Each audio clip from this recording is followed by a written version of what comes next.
Sir, ಒಂದು ಕುತೂಹಲ ಮತ್ತು ನನಗೂ ಕೂಡ ಜರ್ನಲಿಸ್ಟ್ ಆಗಿ ಒಂದು ಕುತೂಹಲ ಮತ್ತು ಇಡೀ ರಾಜ್ಯ ಜನತೆ ಕೂಡ ಒಂದಷ್ಟು ಚರ್ಚೆ ವಿಚಾರ ಆಗಿದ್ದು ಅಂತ ಪಾಸಿಟಿವ್ ಆಗಿ ನೀವು ದೇವೇಗೌಡರು ನೀವು ಮತ್ತು ಏನು ಮೋದಿಯವರ ಪ್ರಧಾನಮಂತ್ರಿ ನರೇಂದ್ರ ಮೋದಿ ಭೇಟಿಯಾದಾಗ ತುಂಬ ಆತ್ಮೀಯ ಮಾತಾಡ್ಸಿದ್ರು. ಸೊ ಆ ರೀತಿ ಆತ್ಮೀಯ ನಾವು ಎಂದೂ ಕೂಡ ನೋಡಿಲ್ಲ, ಬೇರೆಯವ್ರು ಮಾತಾಡ್ಸೋ ರೀತಿಯಲ್ಲಿ ಹೆಗಲ ಮೇಲೆ ಕೈ ಹಾಕೊಂಡ್ರು. ಆ ಸಂದರ್ಭ ಅಂದರೆ ಬಹುಶಃ ನೀವು ಎಲ್ಲೂ ಕೂಡ ಹೇಳಿರಲಿಲ್ಲ. ಎಷ್ಟೊತ್ತು ಮಾತುಕತೆ ಆಯಿತು ಅಥವಾ ಒಂದು ಇಂಟ್ರೆಸ್ಟಿಂಗ್ ಇರುವಂಥದ್ದು, ಯಾಕಂದರೆ ಸ್ವಂತ ತಂದೆಯವ್ರ ರೀತಿಯಲ್ಲಿ ಕೂಡ ಪ್ರಧಾನಮಂತ್ರಿ ನರೇಂದ್ರ ಮೋದಿಯವರು ಫೀಲ್ ಮಾಡಿಕೊಂಡು ಮಾತಾಡ್ಸಿರುವಂಥದ್ದು.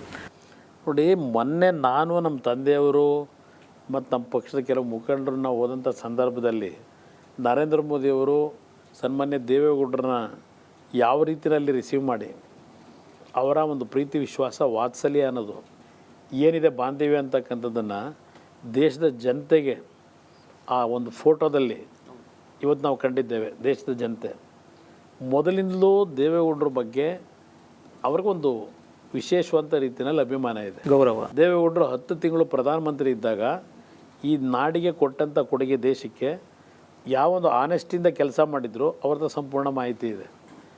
ಅವ್ರು ಬಹುಶಃ ಬೇರೆ ಇನ್ಯಾವುದೇ ರಾಜಕಾರಣಿಗಳಿಗೆ ಆ ಮಟ್ಟದ ಗೌರವ ಕೊಟ್ಟಿರ್ತಕ್ಕಂಥದ್ದು ಸಾರ್ವಜನಿಕವಾಗಿ ನಾವು ನೋಡಿಲ್ಲ. ಆದರೆ ಅವ್ರ ಬಗ್ಗೆ ವಿಶೇಷವಾದಂಥ ಗೌರವ ಇಟ್ಕೊಂಡಿದ್ದಾರೆ.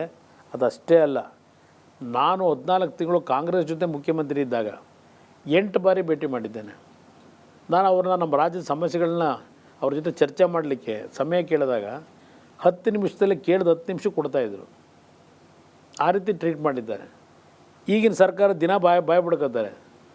ಒಂದು ಸರ್ಕಾರದ ಕಾರ್ಯಕ್ರಮಗಳನ್ನು ಅನುಷ್ಠಾನಕ್ಕೆ ತರಬೇಕಾದ್ರೆ ರಾಜ್ಯ ಸರ್ಕಾರ ಕೇಂದ್ರ ಸರ್ಕಾರಗಳ ನಡುವೆ ಸಂಘರ್ಷ ತಂದು ಕಾರ್ಯಕ್ರಮಕ್ಕೆ ತರೋಕ್ಕಾಗಲ್ಲ. ಪರಸ್ಪರ ವಿಶ್ವಾಸ ಇರಬೇಕು, ನಂಬಿಕೆ ಇರಬೇಕು. ಪ್ರತಿನಿತ್ಯ ಸಂಘರ್ಷ ಮಾಡ್ಕೊಂಡು ಹೋದರೆ ನೀವು ರಾಜ್ಯ ಅಭಿವೃದ್ಧಿ ಮಾಡೋಕ್ಕೆ ಸಾಧ್ಯವ?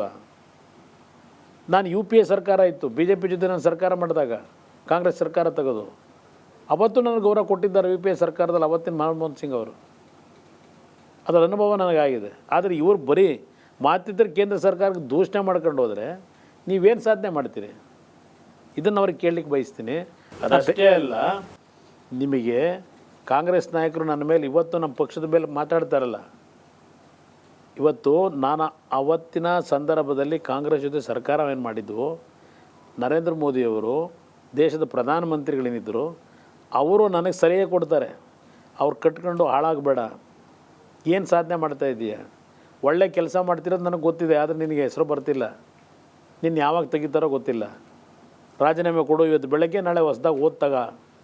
ಯಾರಾದರೂ ಆ ಮಟ್ಟಕ್ಕೆ ಕೂರಿಸ್ಕೊಂಡು ಸಲಹೆ ಕೊಡ್ತಕ್ಕಂಥದ್ದು ಉಪದೇಶ. ಒಬ್ಬ ತಂದೆ ಒಬ್ಬ ಮಗನಿಗೆ ಯಾವ ರೀತಿ ಸಲಹೆ ಕೊಡಬೇಕು ಆ ರೀತಿ ಸಲಹೆ ಕೊಟ್ಟಂಥವ್ರು ಪ್ರಧಾನಮಂತ್ರಿಗಳು. ನೀವು ಸಲಹೆ ಸ್ವೀಕರಿಸಲಿಲ್ಲ ಕುಮಾರ್ ಸರ್? ಏನು ಮಾಡ್ತೀರಿ? ದೇವೇಗೌಡರದು ಒಂದು ಪಾಲಿಸಿ. ಅವತ್ತೊಂದು 25-26 ಪಕ್ಷಗಳು ಬಂದಿಲ್ಲಿ ನಾವು ಓದ್ತಾ ಇರ್ತಕ್ಕಂಥದ್ದಕ್ಕೆ ಬಂದಿದ್ದರು, ಪಾರ್ಟಿಸಿಪೇಟ್ ಮಾಡಿದರು. ಎಲ್ಲೋ ಒಂದು ಕಡೆ ಕುಮಾರಸ್ವಾಮಿ ಅಧಿಕಾರಕ್ಕೋಸ್ಕರವಾಗಿ ನೋಡಪ್ಪ ಎಲ್ಲರಿಗೂ ಕೈ ಕಟ್ಟೋದ ಅಂತೇಳಿ ಒಂದು ದೋಷ ನನ್ನ ಮೇಲೆ ಬರಬಾರ್ದು ಅಂತೇಳಿ ಇವರು ನಂಬಿ ಹೇಳ್ತಾರಲ್ಲ. ಅದೆಂಥದ್ದು ಈಗ ಶಿವಕುಮಾರ್ ಅವರು ನುಂಗ ಕತೆ ಹೇಳಿದ್ರಲ್ಲ, ಆ ನುಂಗ ಕತೆ ಅವ್ರು ಮಾಡಿದ್ದು ಅದಕ್ಕಿಂತಲೂ ಬೇಕಾ ಉದಾಹರಣೆ? JDSನ ಮುಗಿಸೇ ಬಿಡ್ತೀವಿ ಅಂತ ಹೋಗಿ ಇವತ್ತು ನಮ್ಮನ್ನು ಮುಗ್ಸೋಕೆ ಹೊರಟಿದ್ರಲ್ಲ.